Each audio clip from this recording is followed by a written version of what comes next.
What's up YouTube, and welcome to this Lego Batman movie review. So I've been super hyped for this movie for a long time.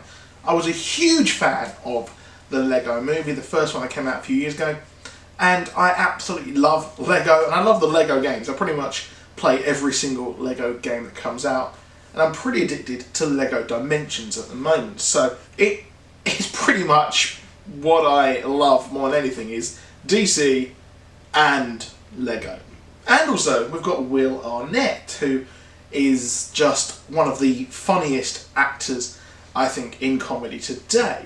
Obviously his most recent turn is BoJack Horseman. Obviously he was also in the hit Arrested Development. So we've got a very good setup here, and arguably Batman was the best thing about the original Lego movie, and it came as no surprise that they wanted to make a Lego Batman movie. So this is pretty much obviously in the same vein. It's, on the surface, it's a kids film because it's about Lego, it's about superhero and all that jazz. So you've got also the snarky, the razor sharp wit and one-liners and comedy of the first film. So if you love that, if you love the comedy in that, then you're absolutely going to love this film. It is just superb.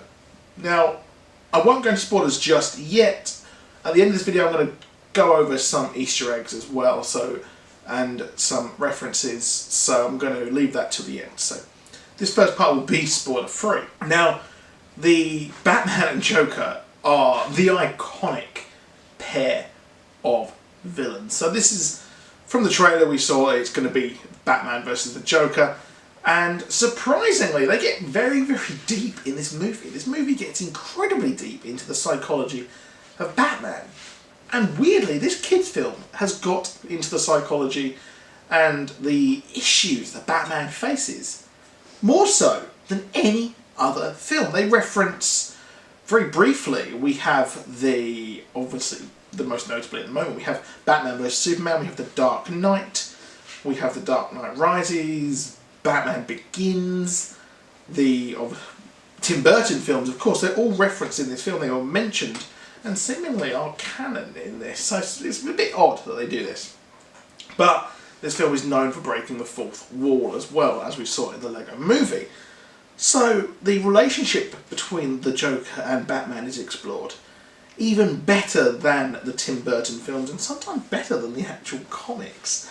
So it's very, very odd, and a testament that this film can be so hilarious that it actually gets really deep into the feels there.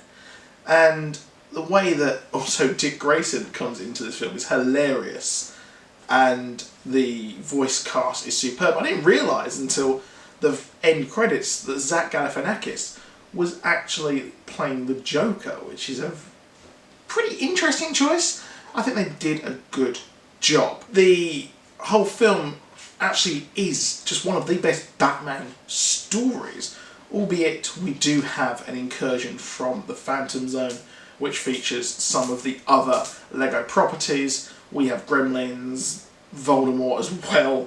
Just briefly, we have the Eye of Sauron.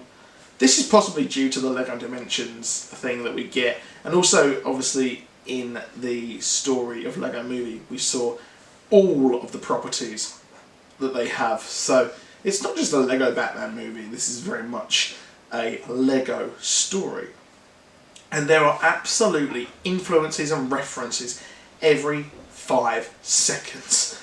So this, again, just like the story of the Joker, Batman's own loneliness, it goes deep into the mythology of Batman, and we see Barbara Gordon introduced in the most hilarious, over-the-top, bombastic way, and she was revealed to be going to Harvard for police, which I could not stop laughing at when I first saw that. Now, if you're worried that because this is Batman, the comedy will not be as good as the Lego movie, it's just as good. It's just that they kind of lean towards the more serious parts, where the serious parts of the Lego movie were then compounded at the end by having a joke This is a lot more serious at times, but it works. It works really well, and the intro part is absolutely just great. The script writing is just perfect, and I cannot wait to see what they do next. I hope they do a Superman movie, because I want to see Channing Tatum's Superman again on in this world, and see him hopefully team up with the Green Lantern, which is obviously the 21 Jump Street dynamic there as well, because it's the same actors who voice those characters. So this is very much a highly, highly recommended film. Now, there may be spoilers in this part of the review.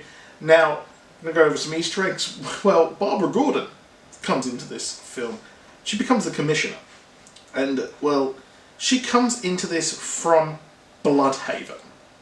Now, Bloodhaven is obviously where Dick Grayson becomes Nightwing, and then he is the protector of that city. So, quite a big thing, and also later on in the film we see Dick Grayson change suits and has to do what Batman would do once he's in the Phantom Zone, and he presses the thing, wears a suit that says Nightwing, which is similar to the original suit there, which looks superb, and it's just a very nice nod. Obviously we've got the Joker, we've got Bane, we have pretty much every single character from the films. We have Suicide Squad mentioned. Harley Quinn actually dresses up as her psychological analyst self as well. It was cool seeing the Iceberg Lounge in the background.